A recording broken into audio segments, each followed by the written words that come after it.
इंद्रिय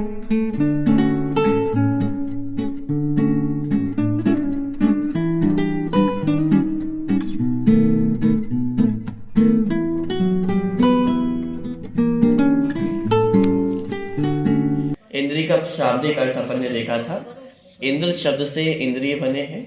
इंद्र का अर्थ होता है जिसकी आज्ञा चलती है, अथवा जो ऐश्वर्य वैभवशाली होता है उसे इंद्र कहते हैं। तो वह कौन है कि आत्मा है। ठीक है। और आत्मा के जो लिंग है अर्थात चिन्ह है उन्हें इंद्रियां कहते हैं। इसका अर्थ अपन ने देखा था कि 5 इंद्रियों के आधार से, 5 इंद्रियों के माध्यम से 45वें नंबर का प्रश्न है, 14वें नंबर का सूत्र, 14 नंबर का सूत्र है तदिंद्रिय।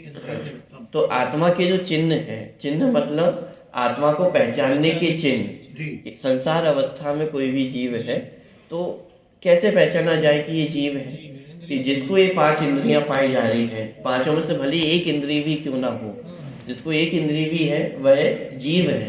तो स्पर्श, रसना, घ्राण, चक्षु और कर्ण ये 5 इंद्रियां हैं और ये जीव को पहचानने के चिन्ह है, इसलिए इन्हें इंद्रियां कहा जाता है। इसमें विशेष अपन ने देखा था कि ये सिर्फ आत्मा के अस्तित्व के चिन्ह हैं, माने आत्मा है ये बताने वाले हैं, आत्मा की अनुभूति कराने वाली इंद्रियां नहीं है। इंद्रियों के माध्यम से भी पहचाना जा सकता है कि हाँ ये जीव है।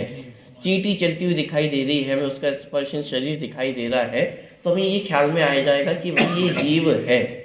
लेकिन आत्मा की अनुभूति करना वो इंद्रियों के माध्यम से संभव नहीं है। तो ये एक इंद्रिय शब्द का अर्थ अपन ने देखा था। दूसरा अर्थ ये है, लिंग का अर्थ होता है जिसके माध्यम से जाना जाए। तो ये जो आत्मा के विशेष चिन्ह है, लिंग है, इसका अर्थ ये है कि आत्मा इन इंद्रियों के माध्यम से जानता है, माने ये इंद्रियां आत्मा को जानने में निमित्त बनती हैं, तो इसलिए इन्हें इंद्रियां कहा जाता है। ठीक है। दूसरा अनिंद्रिय। अनिंद्रिय मतलब मन। अनिंद्रिय का अर्थ है मन। वैसे शाब्दिक अर्थ देखा जाए तो अनिंद्रिय का शाब्दिक अर्थ होगा जो इंद्रिय ना हो, उसे अनिंद्रिय कहते हैं। लेकिन यहाँ पर अपन ने पिछली कक्षा में भी देखा था, ना प्लस इंद्रिय, इससे बनता है अनिंद्रिय। ठीक है। तो यहाँ पे ना शब्द का अर्थ नहीं के अर्थ में नहीं है, यहाँ ना शब्द का अर्थ ईशत, किंचित के अर्थ में है। जैसे कषाय का उदाहरण अपने देखा था, कषाय और नो कषाय। वहां पे भी नो कषाय का अर्थ क्या होता है, ईशत कषाय, किंचित कषाय, माने जो कषाय जैसी तो नहीं है। कषाय जैसी माने क्रोध, मान, माया और लोभ जैसी तो नहीं है, लेकिन फिर भी कार्य तो उनका आत्मा को दुखी करने का ही है। तो इसलिए उन्हें कहा किंचित कषाय। क्रोध, मान, माया जैसी तीव्रता उन कषायों में नहीं देखी जाती है, लेकिन कषाय ही ना हो ऐसा भी नहीं। कषाय तो है लेकिन क्रोध, मान जैसी नहीं है, इसलिए उन्हें कहा नो कषाय, किंचित कषाय। ऐसे ही यहाँ पे मन को किंचित इंद्रिय कहा, ईशत इंद्रिय, जिसे कहा अनिंद्रिय। अब किंचित इंद्रिय क्यों कहा, क्योंकि जैसी प्रत्यक्षता हमें स्पर्शन, रसना, घ्राण, चक्षु और कर्ण की देखी जाती है, वैसी प्रत्यक्षता मन की नहीं है। मन दिखाई नहीं देता है लेकिन मन होता है। तो इंद्रिय, 5 इंद्रियों जैसी प्रत्यक्षता इसकी नहीं है, इसलिए इसे किंचित इंद्रिय कहा, ईशत इंद्रिय कहा, अनिंद्रिय कहा। ठीक है। इसका एक और नाम सर्वार सिद्धि ग्रंथ में, माने जो टीका है पूजपाद स्वामी की, उन्होंने इसको एक और नाम दिया अंतःकरण, माने मन को अंतःकरण कहा।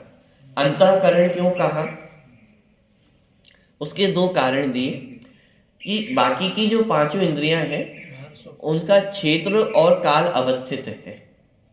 माने क्या कि जो 5 इंद्रियां हैं वो जिस भी विषय को जानती हैं तो वो अपने स्थान में रहते हुए ही और पर्टिकुलर समय में ही उनको जानती है। अरे इस चक्षु इंद्रिय का कार्य है। तो चक्षु इंद्रिय जो अवस्थित वस्तु है, जो जिस जगह पर अवस्थित है उसको उसी जगह पर देख सकती है और उसी काल में। चक्षु इंद्रिय अपना कार्य किस काल में करती है, एक ही काल है, वर्तमान काल में ही अपना कार्य करती है। भूतकाल का भी चक्षु इंद्रिय से नहीं देखा जा सकता है, भविष्य काल का भी चक्षु इंद्रिय से नहीं देखा जा सकता है। तो माने जो वस्तु जहाँ अवस्थित है उसी वस्तु को वो उसी स्थान पर देख सकती है। माने अब उसका यदि स्थान परिवर्तित कर दिया जाए, माने मान लीजिए माइक है, अब इसको मैं बाहर ले जाऊं तो फिर चक्षु इंद्रिय से हमें दिखाई नहीं देगा। अब ध्यान देना, इस माइक को अपन बाहर सेटअप कर दे और फिर कोई उसमें बोले, आवाज हमें सुनाई देगी, तो हमें ये ज्ञान तो हो जाएगा कि माइक का प्रयोग किया जा रहा है, माइक है, लेकिन चक्षु इंद्रिय का कार्य वहां पे अब कार्य करना बंद हो गया है। इसलिए माने चक्षु इंद्रिय का क्षेत्र भी अवस्थित है और काल भी अवस्थित है। माने अपने चक्षु इंद्रिय अन्य काल में भी नहीं जान सकती है, अन्य क्षेत्र में भी नहीं जान सकती। ऐसे ही पांचों इंद्रियों का है, लेकिन मन में क्षेत्र की और काल की बंदिश नहीं है। यहीं पर बैठे बैठे मन के द्वारा पूरी दुनिया घूमी जा सकती है। यहाँ बैठे बैठे वर्तमान काल में ही भूतकाल का विचार किया जा सकता है, भविष्य काल का भी विचार किया जा सकता है, भविष्य काल को जाना भी जा सकता है। तो वो सब मन के कार्य है, लेकिन चक्षु इंद्रिय से वह देखा नहीं जा सकता है, कर्ण इंद्रिय से सुना नहीं जा सकता है, रसना इंद्रिय से चखा नहीं जा सकता है। तो इसलिए मन को कहा अंतःकरण। अंतःकरण माने अब अंदर ही अंदर अवस्थित रहते हुए अपना कार्य करता है, बाहर प्रकट नहीं होता है, अंदर रहते हुए ही वो सारे कार्य करता है। दूसरा ये भी कारण है कि मन के विषय जो प्रत्यक्ष दिखाई देते हैं वे भी हैं, और जो दिखाई नहीं देते हैं ऐसे पदार्थ भी मन का विषय बनते हैं। जैसे अणु है, परमाणु है, चक्षु इंद्रिय का विषय नहीं है परमाणु, लेकिन मन का विषय बनता है। माने जो हमें पांचों इंद्रियों का विषय भी कदाचित नहीं बनते हैं, वो भी विषय मन का बन जाता है, इसलिए उसे एक नाम दिया अंतःकरण। और भी बहुत से नाम आपको जिनवाणी पढ़ने को मिलेंगे। तो इस प्रकार जो इंद्रिय और मन के निमित्त से होता है उसे मति ज्ञान कहते हैं। सूत्र में पहला शब्द दिया तत्, तत् इंद्रिय अनिंद्रिय निमित्तम। तो तत् शब्द क्यों दिया? क्यों? पिछले सूत्र में मति ज्ञान की चर्चा करके आए थे। मति ज्ञान के जो पर्यायवाची नाम है उनकी चर्चा अपन ने देखी थी। मति, स्मृति, संज्ञा, चिंता, विनिबोध, ये सब पर्यायवाची अपन ने पिछले सूत्र में देखे थे। तो उसी को लक्षित करती हुई तत् माने वह, और वह माने जिसकी चर्चा पिछले सूत्र में करके आए। पिछले सूत्र में किसकी चर्चा की थी? मति ज्ञान की। तो इस सूत्र में कहा कि वह माने मति ज्ञान इंद्रिय और अनिंद्रिय अर्थात मन के निमित्त से होता है। तत् शब्द के माध्यम से अन्य सभी का निषेध कर दिया। माने क्या? श्रुत ज्ञान, अवधि ज्ञान, मनः पर्यय ज्ञान और केवल ज्ञान, ये इंद्रिय और मन के निमित्त से नहीं होते हैं। इंद्रिय और मन के निमित्त से होने वाला एकमात्र ज्ञान है, वह कौन सा है? मति ज्ञान है। ठीक है, आप कहेंगे श्रुत ज्ञान। तो श्रुत ज्ञान तो मति ज्ञान से द्वारा जाने हुआ जो ज्ञान है उसमें प्रवृत्ति होती है, तो वहां इंद्रियों की आवश्यकता नहीं है, क्योंकि इंद्रियों का कार्य तो मति ज्ञान में हो गया। आंखों के माध्यम से हमने माइक को देखा, निर्णय कर लिया ये माइक है, ये सब ज्ञान तो मति ज्ञान में हो गया। अब श्रुत ज्ञान का कार्य इंद्रियों से प्रारंभ नहीं है। श्रुत ज्ञान का कार्य ये जो निर्णय हो गया है कि ये माइक है, अब इसमें और जो विशेष ज्ञान होगा वो श्रुत ज्ञान का कार्य है। तो श्रुत ज्ञान के कार्य में इंद्रियों की आवश्यकता नहीं होती है। इसलिए इंद्रिय और मन के निमित्त से होने वाला ज्ञान एकमात्र मति ज्ञान ही है। श्रुत ज्ञान, अवधि ज्ञान, मनः पर्यय ज्ञान और केवल ज्ञान ये इंद्रिय और मन के निमित्त से नहीं होते हैं। ठीक है, चलिए, तो ये 14वें नंबर के जो सूत्र है वो अपन ने यहाँ पे देखा। अगले सूत्र की ओर अपन आगे बढ़ते हैं। 15वें नंबर का सूत्र है, प्रश्न क्रमांक 46।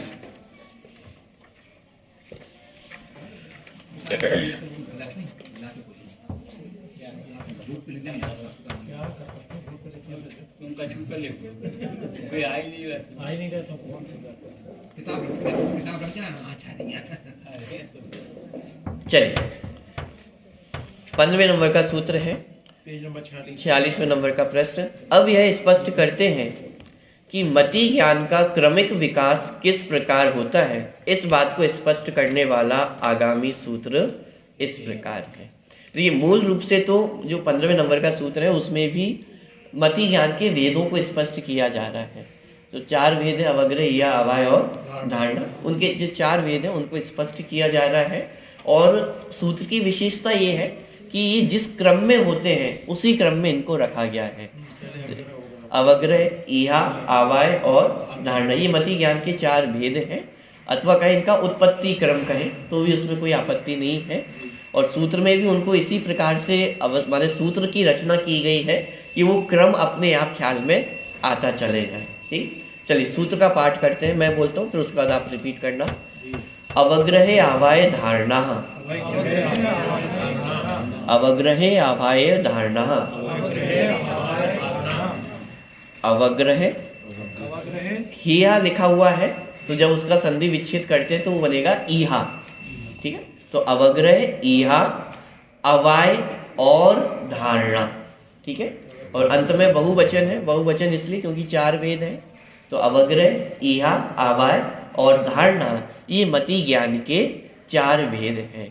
4 भेद हैं और यही इनका उत्पत्ति क्रम है। माने मति ज्ञान की जो प्रोसेसिंग होती है वो इस प्रकार से होती है। सबसे पहले अवग्रह होता है, फिर ईहा होती है, फिर अवाय होता है और फिर जाकर के धारणा होती है। देखिए सबसे पहले अवग्रह है। अवग्रह किसे कहते हैं? देखिए सबसे पहला पॉइंट है चक्षु अचक्षु दर्शन पूर्वक होने वाले सामान्य ज्ञान को अवग्रह कहते हैं। यह मनुष्य है, इस प्रकार के ज्ञान को अवग्रह ज्ञान कहा जाता है। देखिए जब भी मति ज्ञान को समझने का प्रयास करते हैं तो मति ज्ञान को समझना उतना आसान नहीं है। हालांकि मति ज्ञान है बहुत सरल, ऐसा नहीं है कि कठिन है, लेकिन दर्शन और मति ज्ञान में भेद करना मात्र शब्दों में अथवा बौद्धिक स्तर पे उसमें भेद करना बहुत कठिन कार्य है। आचार्यों ने भी जितने उदाहरण दिए वो भी एक तरह से स्थूल उदाहरण ही प्रस्तुत किए हैं जिनके माध्यम से दर्शन और अवग्रह में माने मूल रूप से मति ज्ञान का भी जो पहला भेद है अवग्रह, तो दर्शन और अवग्रह में भेद करना वो थोड़ा सा मुश्किल कार्य बनता है। लेकिन फिर भी जो भेद जिनवाणी में करके बताया है वो इस प्रकार का है। अवग्रह में भी एक सामान्य ज्ञान ही हो रहा है, माने वहाँ पे भी कोई विशेष ज्ञान नहीं होता है, लेकिन इतना अंतर जरूर किया। दर्शन में जो पहला माने क्या कहना चाहिए, जैसे जिनवाणी में कहा कि विषय और विषयी का सन्निपात, माने जो पहला स्पर्श होता है किसी भी विषय के साथ उसे कहते हैं दर्शन। और उस पहले संबंध में क्या होता है, मात्र वस्तु की सत्ता की जानकारी होती है, जिसे कहा दर्शन, या जिसे हमने जैसे द्रव्य संग्रह में भी अपन ने चर्चा की थी सत्ता को लेकर के।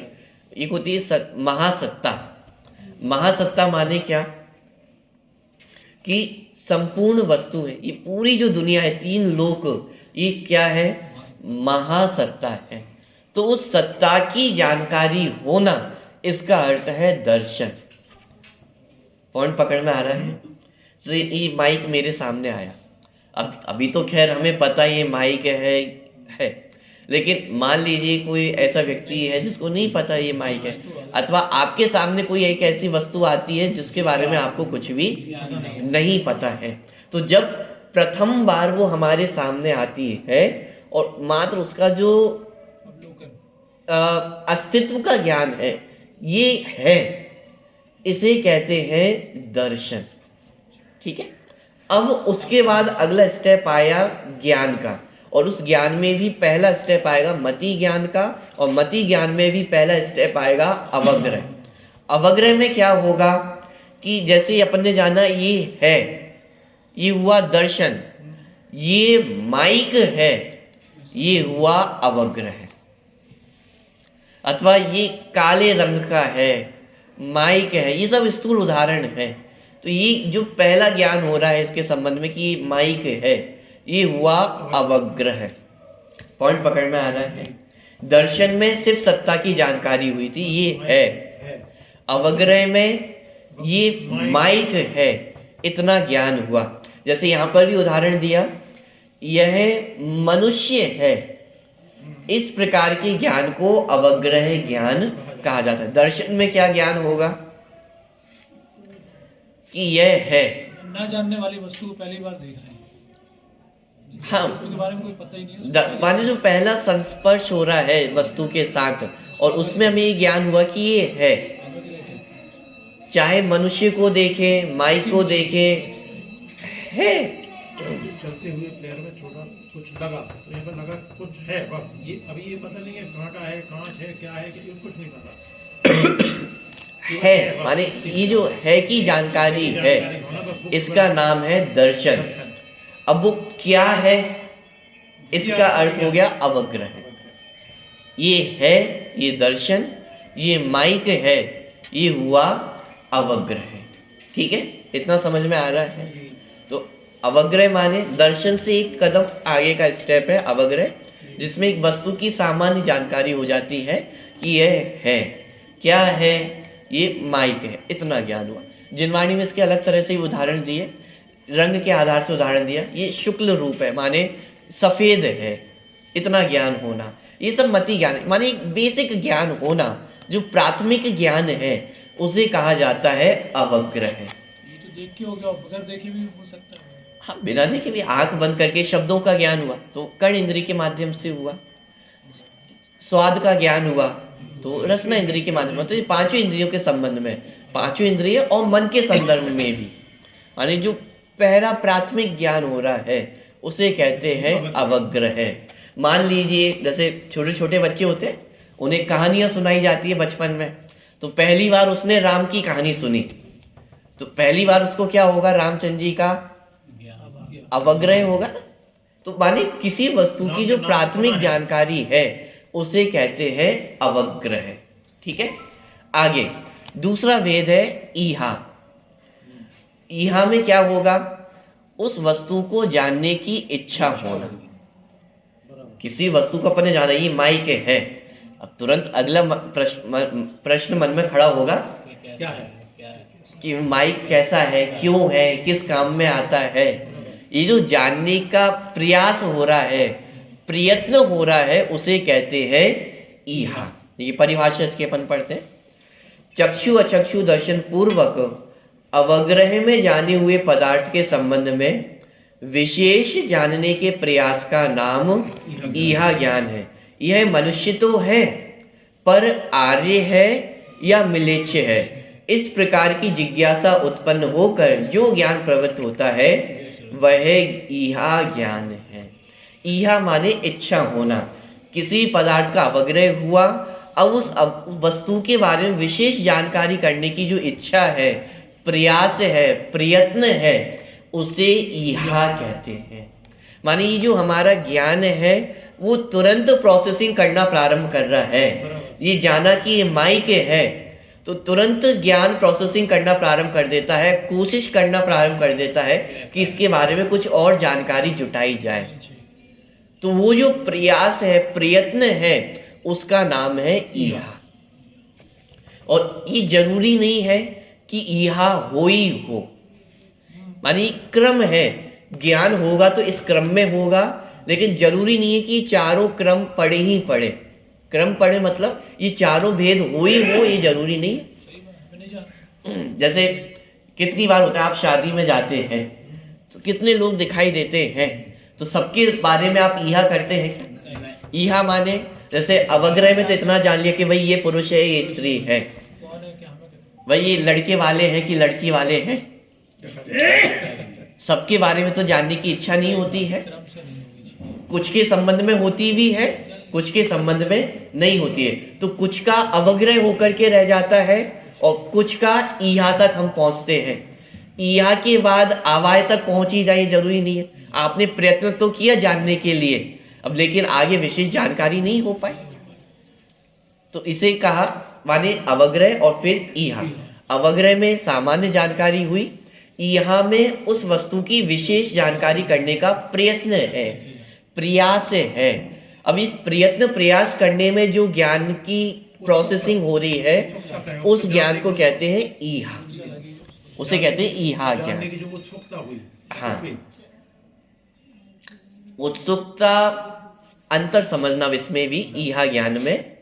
जो इच्छा है ये तो माने समझाने के लिए कहा जा रहा है, उसमें होने वाली जो इच्छा है वो तो चारित्रगत संबंधी विशेषता है। ईहा ज्ञान क्या है, माने वो जो ज्ञान की प्रोसेसिंग हो रही है, माने जो जानने का प्रयत्न हो रहा है ज्ञान में, जो ज्ञान की शक्ति है उसका नाम ईहा है। समझाने के लिए कहा जाता है कि जो इच्छा हो रही है उसका नाम ईहा ज्ञान है। लेकिन यदि थोड़ा सा बेसिक अंतर समझे तो जो इच्छा हो रही है वो तो चारित्रगत विशेषता है, माने इच्छा का होना। अब उस इच्छा के साथ जो ज्ञान की प्रोसेसिंग आगे बढ़ रही है उसका नाम है ईहा ज्ञान। एक तो हुआ अवग्रह। अवग्रह में क्या हुआ, एक सामान्य जानकारी हो गई है, यह माइक है। ईहा ज्ञान में अब क्या होगा, इसको जानने के और प्रयास होंगे, प्रयत्न होंगे। अब प्रयत्न में आप किसी से पूछ भी सकते हैं, कहीं से पढ़ भी सकते हैं, कहीं से सुन भी सकते हैं, वो सब ईहा ज्ञान के अंतर्गत आ जाएगा। माने जो भी प्रयत्न हमारा चल रहा है इस माइक को समझने का उसको कहते हैं ईहा ज्ञान। छोटे बालक होते हैं ना, खिलौना खरीद करके आते हैं, कुछ कुछ बालकों की प्रवृत्ति ऐसी होती है, खिलौना लेकर के आए, एक आध दिन खेला और अगले दिन उसको खोल खाल के रख दिया। पूरा जान लिया बात पड़ी। ये जो प्रयत्न है उस वस्तु को जानने का ये यह ज्ञान है। ऐसे ही ये माइक हमने देखा, ये समझ में आ गया ये माइक है। अब उसको समझने का जो प्रयास हमारा चल रहा है कि अच्छा यहाँ से बोला जाएगा तो फिर यहाँ से पूरा सेटअप होके स्पीकर से कनेक्टेड है तो वहां से आवाज आती है, माने ये सब जो हमारा प्रयास चल रहा है माइक को समझने का, इसे कहते हैं ईहा ज्ञान। ठीक है, तो इसमें प्रयत्न महत्वपूर्ण है, माने इच्छा और प्रयत्न, माने किसी वस्तु को जान करके उसको और विशेष जानने की इच्छा होना और प्रयत्न होना, उसे कहते हैं ईहा ज्ञान। ठीक है, तो मति ज्ञान में क्रम है, पहले अवग्रह होगा और फिर ईहा होगी। ऐसा नहीं होगा कि पहले ईहा हो और फिर अवग्रह हो, क्रम यही है, पहले अवग्रह होगा तब ईहा होगी। भाई इच्छा उसी की तो होगी जिसको अपन ने जाना है, जिसको जाना ही नहीं है उसके संबंध में इच्छा कैसे होगी विशेष जानने की। तो पहले अवग्रह होगा, फिर ईहा होगी और फिर तीसरे नंबर पे अवाय। ईहा में हुए प्रयास से किसी निश्चय पर पहुंच जाना अवाय ज्ञान है। माने क्या, ईहा में जानने का प्रयास किया, प्रयत्न किया और वो प्रयत्न सफल हो गया, माइक के संबंध में हमें विशेष जानकारी प्राप्त हो गई, तो इसे कहते हैं अवाय। ठीक है, माने किसी भी पदार्थ का निर्णय हो जाना, उसकी विशेष जानकारी हो जाना, इसे कहते हैं अवाय ज्ञान। ठीक है, अवग्रह में क्या हुआ, यह मनुष्य है। ईहा में क्या हुआ, जैसे जिनवाणी में उदाहरण दिया कि ये मनुष्य है, अब ये नॉर्थ इंडियन है कि साउथ इंडियन है, ऐसा उदाहरण दिया आगम में कि ये जो जानने की इच्छा हुई, प्रयत्न हुआ कि उस व्यक्ति के बारे में जाना तो जाए। जैसे आप कहीं घूमने जाते हैं तो किसी से संपर्क हुआ, आप ट्रेन में बैठे और बातचीत होती है और किसी से बातचीत विशेष आगे बढ़ जाती है, तो ये जानने का प्रयास होता है कि भाई आप कहाँ से हो, पता चल जाए कि भाई ये तो अपने ही गांव का है, तो और इच्छा जागृत हो जाती है और जानने की इच्छा होती है। तो ये सब अवाय की ओर फिर अपन आगे बढ़ते चले जाते हैं। तो जैसे आगम में जिनवाणी में उदाहरण दिया, ये मनुष्य है, ये अवग्रह, नॉर्थ इंडियन है कि साउथ इंडियन है, ईहा नॉर्थ इंडियन है, ये हो गया अवाय। माने एक निर्णय पे पहुंच गए हैं कि यह मनुष्य है और यह कैसा है, नॉर्थ इंडियन है। अब आगे और जो भी विशेष जानकारी हो रही है वो सब अवाय के अंतर्गत। दिन भर अपना प्रयोग जाइए, व्यापारी आया, अरे हमने आपको वहाँ देखा था, अरे अपन गुरुकुल में साथ साथ पढ़ते थे, वो अभी आगे आने वाला है धारणा में। तो पहले जो हुआ फिर बाद में हुआ, वो रेगुलर चलता रहता है। हाँ। शास्त्रीय भाषा में समझा रहे हैं आप। तो ये अवग्रह, ईहा अवय माने एक निर्णय तक पहुंच गए हैं, ठीक है। उसके बाद अंतिम है धारणा। धारणा में क्या होगा, और फिर उसे कालांतर में नहीं भूलना, धारणा ज्ञान है। माने अपनी मेमोरी में पहुंच जाना कि अवग्रह हुआ, या हुई, अवय हुई, वस्तु का निर्णय हो गया, ये माइक है, तेज आवाज करने के काम में आता है, लोगों तक आवाज पहुंचे इस काम में आता है, ये अवय हो गया। अब ये जो ज्ञान है इसका क्या होगा, ये हमारी धारणा में पहुंच जाएगा। धारणा में ज्ञान माने स्टोरेज है कि उस स्टोरेज में जाकर के वह पहुंच जाएगा। अभी ये याद रहेगा। अब इसके दो भेद आगे चल करके बनते हैं, लब्धि और उपयोग। माने वो धारणा में से वापस फिर याद आना। जैसे एक हमने भेद देखा था स्मृति, मति ज्ञान की पर्यायवाची हमने देखे थे स्मृति ज्ञान। तो स्मृति ज्ञान माने जो धारणा ज्ञान था उसकी रिकॉल हो जाना, उसका नाम है स्मृति ज्ञान। और वास्तव में देखा जाए तो धारणा ज्ञान इतना अधिक है हमारा कि हमें भी नहीं पता है कि हमें कितना ज्ञान है। क्या भरा हुआ है। ये आप विचार करके देखिए, ये जो पूरी जानने की प्रक्रिया है वो कहां से प्रारंभ हो गई है, जानने की प्रक्रिया कहां से प्रारंभ हुई है, मति ज्ञान पे। यदि मति ज्ञान में देखें तो अवग्रह से प्रक्रिया प्रारंभ हो गई है। और ये प्रक्रिया हमारे जीवन में कहां से प्रारंभ होती है, गर्भ धारण करने से ही ये अवग्रह या अवय धारणा ये प्रारंभ हो जाते हैं। वो अपन महाभारत में जब अभिमन्यु का प्रकरण पढ़ते हैं तो पूरी जो चक्रव्यूह की रचना है उसमें एंटर करने की जो प्रक्रिया है वो उसने कहां पे सीख ली थी, गर्भ में ही वो ज्ञान हो गया था। मानिए ये अवग्रह या अवय और धारणा तक का जो विषय है वो सब गर्भ से ही प्रक्रिया प्रारंभ हो जाती है। तो वहां से हमारा ज्ञान करना प्रारंभ कर चुका है और वहां से लेकर के अब तक कितना हमारे धारणा ज्ञान का विषय है। अरे जितना हमें ज्ञान है वो हमें भी खबर नहीं है कि मुझे कितना ज्ञान है। अभी तक आप कितने लोगों से मिले होंगे, अरे जो पता नहीं है वो तो अलग बात है, जो पता है मैं उनकी बात कर रहा हूँ। अरे गरम में बहुत से ऐसे लगते हैं, हाथ से परेशान करते हैं माँ बाप को, ऐसा लगता है ये नारक की जीव है। देखो इसको आप ऐसा समझे, मैं यदि आपसे बोलूं कि भाई आप जितने लोगों को जानते हैं उनकी एक लिस्ट बना करके मुझे दे दीजिए, बहुत सोच विचार के गंभीरता से, आपको कितना समय चाहिए, आप तो साल भर ले लो, जितने लोगों को जानते हो उन सबके नाम आप मुझे लिख करके दे दीजिए। विवाह कार्य में आता उसमें 2 दिन छूट जाते हो जाएगी आपकी लिस्ट कंप्लीट। अरे आपके पास आते आते कंप्यूटर में लिस्ट बनी होगी, कहाँ कहाँ कौन कौन सी लिस्टें बनी होंगी, उन सबको खोज लेना, सारी चीजें आप तो पूरे प्रयास कर लेना, लेकिन उसके बाद भी आपकी वो लिस्ट कभी कंप्लीट होने वाली नहीं है। तो क्या आपको उस व्यक्ति का ज्ञान नहीं है, आपके धारणा में है। यदि वह व्यक्ति आपके सामने आ जाए तो हो सकता है आप तुरंत पहचान लो। ये बोल दो कि बुलाए नहीं पाए। तो पॉइंट पकड़ में आ रहा है कि हमें भी नहीं पता है कि हमें कितना ज्ञान है। ये धारणा ज्ञान बहुत विशाल है। वस्तु के बारे में। अब जैसे साइंटिस्ट मेमोरी को जीबी में नापते हैं, टीबी में नापते हैं, तो कितनी बड़ी धारणा हमारी, माने हमारी ज्ञान की जो मेमोरी है उसकी विशालता कितनी अधिक है वो हमें भी नहीं पता है। बचपन से लेकर के आज तक हमने कितना ज्ञान अर्जन किया है। जब स्कूल में पढ़ते हैं तो कितनी किताबों को पढ़ते हैं, सब कुछ पढ़ा हुआ है ना। लेकिन आज आपसे मैं पूछूं कि आपने क्या क्या पढ़ा है, पहली कक्षा में क्या पढ़ा था, 5वीं कक्षा में क्या पढ़ा था, आपको याद नहीं आएगा। लेकिन यदि वह वस्तु आपके सामने आ जाए, तत्काल याद है। अच्छा कितनी कहावतें आपको याद है। यदि मैं आपसे कहावतें सुनना प्रारंभ करूं तो 2, 4, 5, 10, 15 इतनी कहावतें सुना पाओगे। लेकिन यदि कोई कहावत का पहला शब्द भी यदि बोला जाए तुरंत आपको याद होता है। पाठ के संबंध में अपने साथ होता है, पंक्तियां जो अपन पढ़ते हैं, पूजन पढ़ते हैं, अपने धारणा ज्ञान में होती है।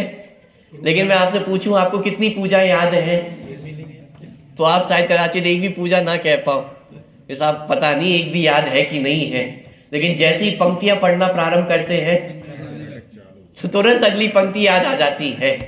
ये सब धारणा ज्ञान में है, ये हमारी मेमोरी में व्यवस्थित बैठा हुआ है, लेकिन कितना हमारी स्मृति में आ पाता है वो एक अलग बात है। लेकिन धारणा ज्ञान में स्टोरेज कितना ज्यादा होता चला जा रहा है, और कब से होता चला जा रहा है?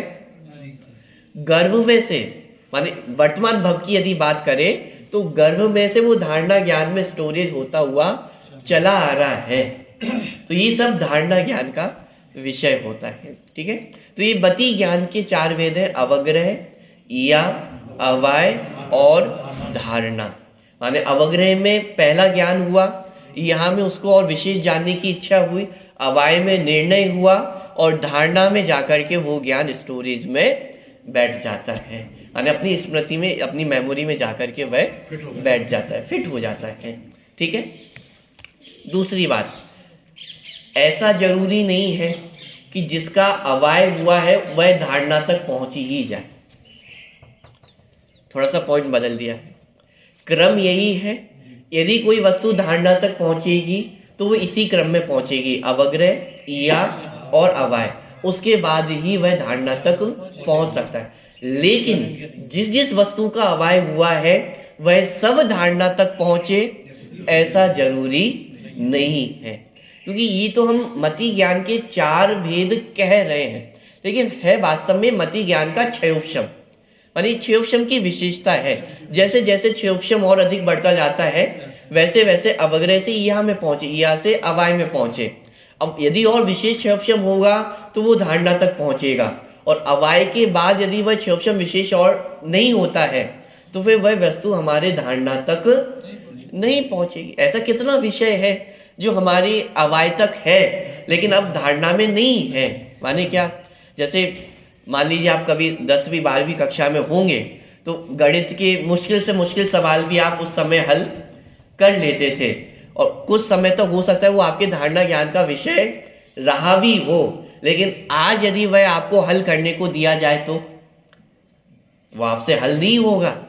इसका मतलब वो धारणा ज्ञान में नहीं है। हम तो 2 चीजें हुई, एक तो जिसका अवाय हुआ है वो धारणा तक पहुंच जाए ये जरूरी नहीं है, दूसरा जिसका धारणा हुआ है तो धारणा में से उसकी मेमोरी समाप्त भी हो सकती है, क्योंकि ये सब क्षयोपशम ज्ञान की विशेषताएं हैं।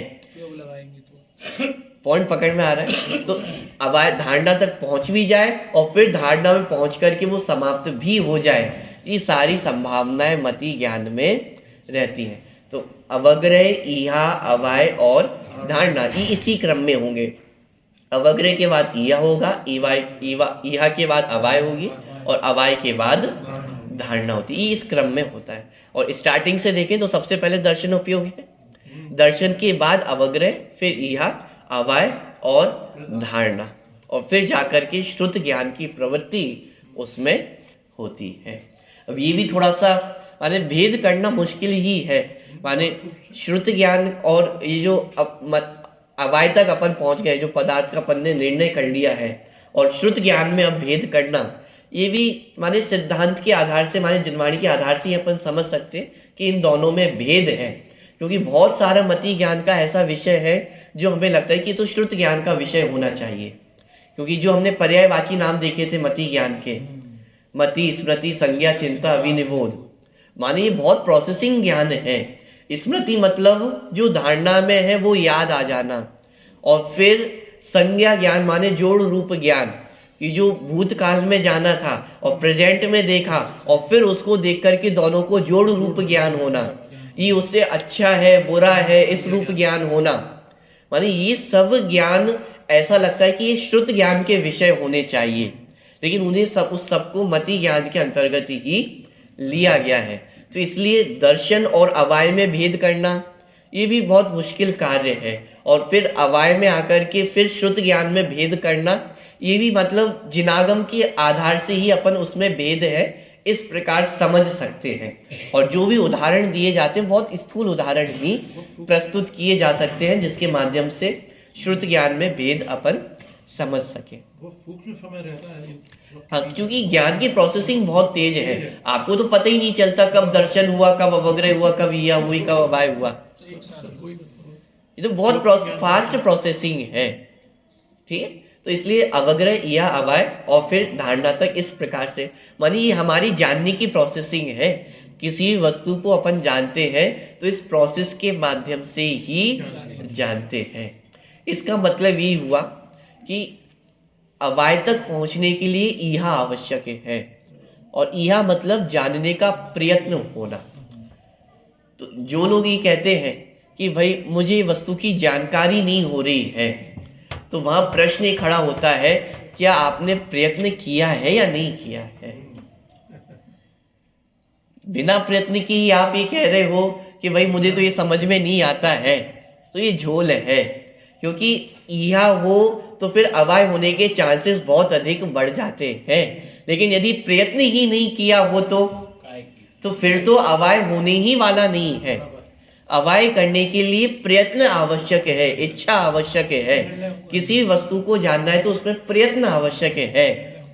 कि साहब जिनवाड़ी पढ़ते हैं लेकिन जिनवाड़ी समझ में नहीं आती है, तो प्रश्न ये खड़ा होता है कि आपने प्रयत्न किया है या नहीं किया है। यदि आप बिना प्रयत्न की बोल रहे हो कि समझ में नहीं आता है, तो ये तो आपकी कमजोरी, ये आपकी गलती है कि आपको समझ में नहीं आ रहा है। इसलिए अवग्रह के बाद यहाँ तक पहुंचना ये तो हमारा कर्तव्य है, ये हमारा पुरुषार्थ है कि यहाँ तक पहुंचना है, प्रयत्न करना है, प्रयास करना है वस्तु को समझने का। हालांकि प्रयत्न करने पर अवाय तक पहुंच ही जाए ऐसा जरूरी नहीं है, लेकिन बिना प्रयत्न के तो ये 100% है कि अवाय तक नहीं पहुंचेंगे। इसीलिए आपको स्वाध्याय की प्रेरणा दी जाती है, समझने की प्रेरणा दी जाती है। ये कहा जाता है कि नहीं समझ में आ रहा है तो भी बैठो, समझने का प्रयास करो। क्योंकि यदि प्रयास ही नहीं करेंगे तो ये 100% गारंटी है कि अवाय होने वाला ही नहीं है।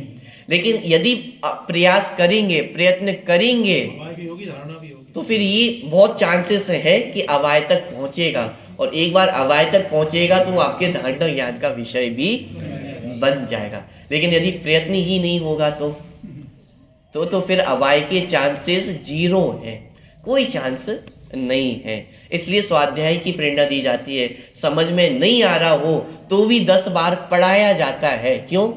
आपका प्रयत्न हो, आपका प्रयास हो।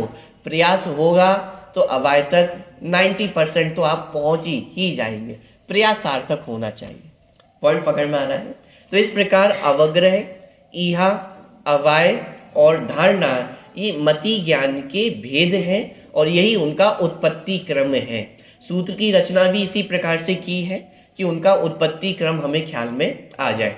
सबसे पहले अवग्रह होता है, फिर ईहा होती है, फिर अवाय होता है, और फिर धारणा होती है। ठीक है। एक प्रश्न मैं आपसे पूछूं, ये 4 भेद हैं, इस 4 भेदों में से सबसे अधिक क्या होता है? अवग्रह, ईहा, अवाय और धारणा, इन 4 में से सबसे अधिक क्या चीज होती है?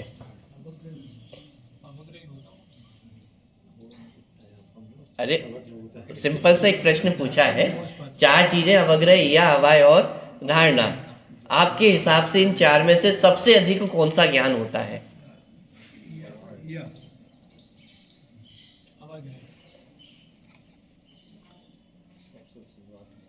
अरे यदि सिंपल सा लॉजिक भी अपन लगाएंगे तो आंसर मिल जाएगा।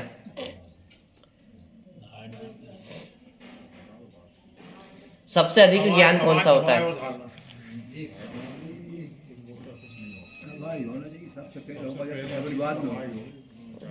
तर्क समझ में आ रहा है?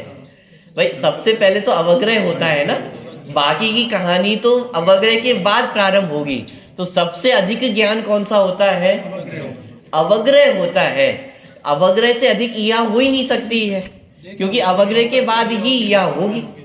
ईहा से अधिक नहीं होगा, समय में लगता है, सब फटाफट। ईहा के बाद ही अवाय होगा, तो ईहा से अधिक अवाय नहीं हो सकता है, और अवाय से अधिक धारणा नहीं हो सकता, क्योंकि क्रम है ना। तो सबसे अधिक अवग्रह ज्ञान होता है। अवग्रह माने सामान्य ज्ञान, और सामान्य ज्ञान ये तो निरंतर चल ही रहा है, बाहर जाएंगे बाजार में। हर समय आपको अवग्रह चल रहा है। चक्षु इंद्री निरंतर खुली हुई है तो निरंतर आप वस्तुओं को देख रहे हैं, तो अवग्रह तो निरंतर हो रहा है। और चक्षु इंद्री बंद भी कर दी तो भी अवग्रह तो चल ही रहा है है। ना, अचक्षु चक्षु श्रोत इंद्रिय अपना निरंतर कार्य कर रही है, रसना इंद्रिय, घ्राण इंद्रिय, प्रत्येक इंद्रिय अपना निरंतर कार्य कर रही है। और प्रत्येक इंद्रिय के माध्यम से, माने एक समय में हालांकि एक वस्तु का उपयोग एकाग्र होता है, तो उसके माध्यम से अवग्रह तो निरंतर चल ही रहा है। तो सबसे अधिक ज्ञान अवग्रह ज्ञान होता है। ट्रेन में जाते हैं, आप खिड़की के बाहर देखना प्रारंभ करते हैं तो आपको उन सारी वस्तुओं का अवग्रह हुआ है। ट्रेन के बाहर अपन ने देखा तो ट्रेन के बाहर देखते ही आपको कितनी सारी चीजें दिखाई दे रही है, कितने सारे पेड़ आपको दिखाई दे रहे हैं। पेड़ ही दिखाई नहीं दे रहे हैं, उनकी टहनियां दिखाई दे रही हैं, उनकी पत्तियां दिखाई दे रही हैं, उन सबका अवग्रह ज्ञान आपको हो रहा है। लेकिन उतनी सारी चीजों में आपको याद कितना रहता है, मानी अवग्रह कितना अधिक है। और हमारे अवाय तक और फिर धारणा तक पहुंचते पहुंचते वो ज्ञान कितना सा रह जाता है। मान लीजिए आप 10 दिन कहीं घूम करके आए और फिर आपसे पूछा जाए कि साहब आपने क्या क्या घूमा,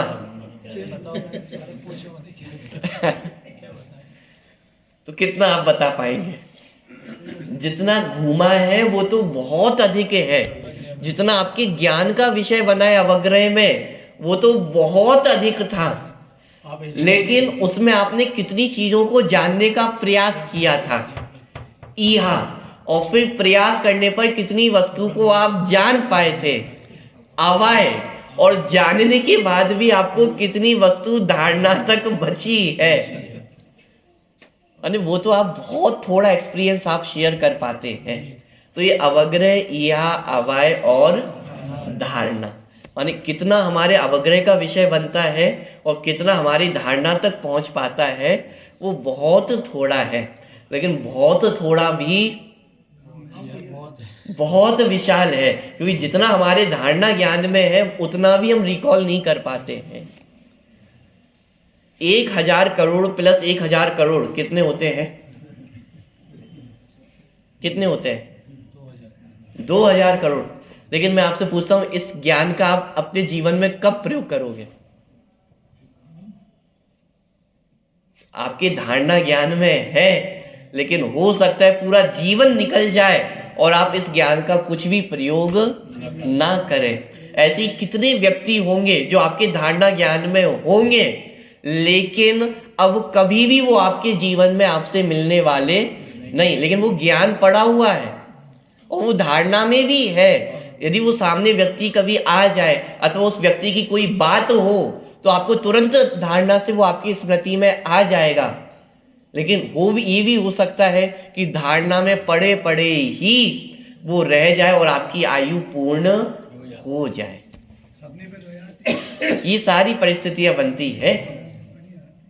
ये अवग्रह, या अवाय और धारणा, माने कितना हमारे धारणा में पड़ा हुआ है, कितना स्मृति में आ पाता है और कितना तो धारणा में ही रह जाता है और कितना धारणा में रहते ही विस्मृत हो जाता है। ये सब ज्ञान की ही विशेषताएं हैं। हम सोते हैं, सोते हुए भी अवग्रह या अवाय धारणा पूरी प्रक्रिया चल रही है। और विशेष बात यह है कि कुछ कुछ सपने आपको याद रह जाते हैं। इसका मतलब सोते हुए भी अवग्रह तो हुआ ही, उसको यह भी किया, आपने जानने का प्रयत्न किया, निर्णय किया और वो धारणा तक पहुंचा है, तब जाकर के तो आप सुबह उठ करके सपना सुना पाते हैं। और कितने ही सपने ऐसे होते हैं जो आप देखते तो हैं और कुछ कुछ याद भी सा भी रहता है कि अरे कुछ तो देखा था सपना, आज का बहुत अच्छा सपना देखा था, लेकिन सुबह उठ करके याद ही नहीं आ रहा है क्या देखा था। इस नींद बहुत अच्छी आई है, सपना बहुत अच्छा था। इसका मतलब आप अवाय तक भी पहुंच गए थे, लेकिन वो आपके धारणा ज्ञान का विषय नहीं बन पाया। पॉइंट पकड़ में आ रहा है? माने ये सब ज्ञान की विशेषताएं हैं, अवग्रह, इहा, अवाय और धारणा, और ये निरंतर कार्य कर रहे हैं। ठीक है। दूसरी बात, अवग्रह इहा के माध्यम से हमें ये ख्याल में आता है कि अवग्रह तो हम बहुत सारी वस्तुओं का करते हैं, लेकिन सब वस्तुओं को जानने का प्रयत्न किया जाए ये जरूरी नहीं है, और ना ही करना चाहिए। थोड़ी सी उल्टी बात कह रहा हूं। दुनिया में तो ये कहा जाता है कि जितना अधिक ज्ञान हो वो भी कम है, जितना जानने में आ जाए वो भी जान लेना चाहिए। लेकिन जब अवग्रह इहा को अपन पढ़ते हैं तो हमें ख्याल में आता है अवग्रह तो बहुत सारी वस्तुओं का होता है, प्रत्येक वस्तु का ही होता है। जो जो आपकी इंद्रियों के सामने आने वाले हैं अथवा इंद्रियों के संपर्क में आने वाले हैं, उन सब का आपको अवग्रह होता है। ट्रेन में चल रहे हैं तो ट्रेन में चलते चलते हजारों लोग आपको दिखेंगे, उन सब का अवग्रह है, लेकिन एक एक का इहा करने अपन नहीं बैठते। ट्रेन के बाहर झांकेंगे तो और कितने पदार्थ हैं जिनका अवग्रह हो रहा है, लेकिन प्रत्येक की इहा करने हम नहीं जाते हैं। क्यों? यदि प्रत्येक की इहा करने ही यदि अपन चले गए तो कितना समय बर्बाद होने वाला है। एक एक व्यक्ति के बारे में आप जानने चले गए तो कितना समय बर्बाद होने वाला है, और उसमें से जो हमारा प्रयोजनभूत विषय था वो तो दूर ही रह जाएगा। जो प्रयोजनभूत वस्तु है उस तक कब पहुंच पाएंगे यदि एक एक की अवग्रह की इहा करने अपन चले गए। तो इसलिए अच्छा है जितना अवग्रह हो रहा है उसकी इहा करना संभव नहीं है। इसलिए कुछ विषय अजान रह जाए, अज्ञानता में रह जाए तो उसका अफसोस करना भी उचित नहीं है। लेकिन जो प्रयोजनभूत वस्तु है उसका इहा अवाय करना अत्यंत आवश्यक है। माने अवग्रह के बाद इहा और अवाय में हम इतना ना खो जाएं कि अप्रयोजनभूत विषय में तो उलझ कर रह जाए और प्रयोजनभूत विषय हमारा छूट जाए। इसलिए किसको ग्रहण करना और किसको ग्रहण नहीं करना, यह व्यवस्था हमारे मति ज्ञान में है। जितना जानने में आ रहा है उस सबकी डिटेल में जाना आपको आवश्यक नहीं है, उसमें से प्रयोजनभूत जितना है उसकी डिटेल में जाओ। पॉइंट पकड़ में आ रहा है? जैसे कोई स्टूडेंट होता है, जब वो एग्जाम की तैयारी करता है ना, तो ये उसका प्राइम उदाहरण होता है। सिलेबस बहुत बड़ा होता है, लेकिन तैयारी कैसे की जाती है कि उसमें से जो जो प्रयोजनभूत है कि उसकी तैयारी की जाती है। 100% सिलेबस कवर करना तो किसी के बस में नहीं है, लेकिन जो जो प्रयोजनभूत है उसको कवर कर लिया जाता है। ऐसी तो एग्जाम की तैयारी की जाती है। ऐसे ही हमें मोक्ष मार्ग की तैयारी करनी है, तो मोक्ष मार्ग की तैयारी करने में सिलेबस तो बहुत विशाल है, लेकिन इतने बड़े सिलेबस में से जो प्रयोजनभूत है उसकी डिटेलिंग में हमें जाना है। उसका अवग्रह भी होना चाहिए, इहा भी होना चाहिए, अवाय भी होनी चाहिए और धारणा तक पहुंचना चाहिए, और फिर उसका स्मृति भी होनी चाहिए। धारणा में जाकर के बैठा इतने से काम चलने वाला नहीं है, बार बार रिकॉल भी होना चाहिए कि भाई धारणा में सुरक्षित है या नहीं है, क्योंकि हो सकता है धारणा में से ही विस्मृत हो जाए, तो वो कब रिकॉल, स्मृति के माध्यम से वो रिकॉल भी हो। ये पूरी प्रक्रिया मोक्ष मार्ग में है। माने 7 तत्व, 6 द्रव्य, 5 परमेष्टि का स्वरूप, आत्मा परमात्मा का स्वरूप, स्वपर भेद विज्ञान, ये सब हमारे प्रयोजनभूत विषय हैं। इनका अवग्रह भी करना है, इहा भी होनी चाहिए, अवाय तक पहुंचना है और धारणा तक इसको बनाए रखना है, क्योंकि ये हमारे मोक्ष मार्ग में काम आने वाली है। बाकी की चीजें हमारे मोक्ष मार्ग में काम आने वाली नहीं है। और ये जो व्यवस्था है ये सिर्फ मति ज्ञान में ही व्यवस्था है, केवल ज्ञान में भी व्यवस्था नहीं है। क्या व्यवस्था? कि किसी एक पर्टिकुलर वस्तु को आप डिटेल में जान सको और अन्य वस्तु को आप इग्नोर कर सको, ये व्यवस्था केवल ज्ञान में भी नहीं है। क्योंकि केवल ज्ञान में तो सब कुछ ही जानने में आ रहा है, वहां आप किसी चीज को इग्नोर नहीं कर सकते। आपके मति ज्ञान में तो ये फिर भी आपको व्यवस्था है, जो चीज आपको पसंद नहीं है आप उसको मत जानो, ये व्यवस्था उसी मत लगाओ। मति ज्ञान में तो है, लेकिन केवल ज्ञान में नहीं है। केवल ज्ञान में तो प्रत्येक वस्तु जाननी ही होगी, कोई भी वस्तु को आप इग्नोर नहीं कर सकते हो। इग्नोर करने का मतलब हर वस्तु अपनी अपनी वजनदारी के साथ जानने में आती है केवल ज्ञान में। ऐसा नहीं कि कोई मुख्य रूप से जानने में आए, कोई गौण रूप से जानने में आए। सबका एक समान है जानना। लेकिन ये व्यवस्था हमारे मति ज्ञान में है कि आप कोई सारी वस्तुएं जानने में आ तो रही हैं, लेकिन आप उन जानी हुई वस्तुओं में से किसी एक वस्तु में प्रयत्न आगे बढ़ा सकते हैं, बाकी वस्तु को छोड़ सकते हैं, और जो वस्तु को प्रयोजनभूत हमें भाषित होती है उसमें आप अपनी ज्ञान को आगे बढ़ा सकते हैं। तो ये मति ज्ञान में 4 भेद है: अवग्रह, ईहा, अवाय और धारणा। ये फोकस करना इसलिए भी जरूरी है क्योंकि एक समय में एक ही वस्तु का ज्ञान हो सकता है, माने उपयोग एक समय में एक ही वस्तु संबंधी हो सकता है। माने यह होगी तो एक वस्तु संबंधी ही विशेष रूप से यह हो सकती है, अवाय होगा तो एक वस्तु संबंधी ही अवाय हो सकता है। इसलिए कहते उपयोग बहुत चंचल है, तो उसको स्थिर करके किसी वस्तु को जानना आवश्यक है, क्योंकि एक बार में एक ही वस्तु का ज्ञान किया जा सकता है। इसलिए जो अप्रयोजनभूत विषय है वो यदि कदाचित ज्ञान का विषय ना भी बने तो भी चल जाएगा, लेकिन जो प्रयोजनभूत विषय है वो हमारे ज्ञान का विषय बनना ही बनना चाहिए। तो इस प्रकार ये मति ज्ञान के 4 भेद हैं: अवग्रह, ईहा, अवाय और धारणा। ठीक है, एक अंतिम चर्चा और मैं ले रहा हूं, हालांकि ये पिछले सूत्र के संबंध में चर्चा है।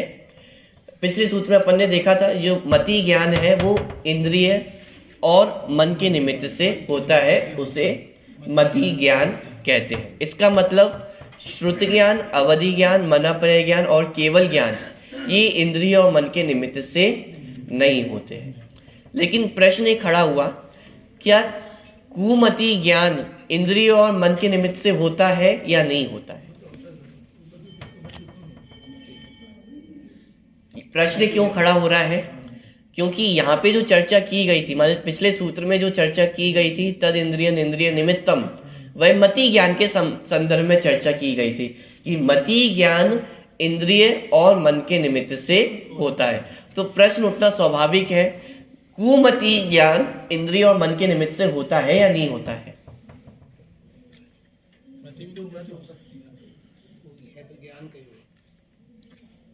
तो क्या लगता है, इंद्रिय और मन दोनों उसमें निमित्त होते हैं कुमति ज्ञान में? देखिए, टेक्निकल आंसर तो यही है कि कुमति ज्ञान भी इंद्रिय और मन के निमित्त से होता है, लेकिन श्लोक वार्तिक में वहां पे आचार्य ने एक दूसरा उत्तर दिया कि कुमति ज्ञान में मन निमित्त नहीं होता। इंद्रिय होती है क्या? मति ज्ञान में तो इंद्रिय और मन दोनों को निमित्त कहा, कुमति ज्ञान में कहा कि कुमति ज्ञान में मन नहीं होता है, मन का कार्य नहीं है कुमति ज्ञान में। तो क्या मात्र इंद्रियों के आधार से ही ज्ञान होता है? वहां एक भावात्मक उत्तर है। भावात्मक उत्तर माने क्या कि कुमति ज्ञान में मन कहा ही नहीं। इसका अर्थ ये हुआ कि कुमति ज्ञान वाले को असंगी के समान कहा जा रहा है। असंगी हो गया, असंगी के समान हो गया भाई, मन नहीं है, मन काम नहीं कर रहा। अरे मन तो काम करता है, लेकिन मन का कार्य क्या है? मन का मेन कार्य है सम्यक दर्शन तक पहुंचना, क्योंकि सम्यक दर्शन की प्राप्ति किसे होती है?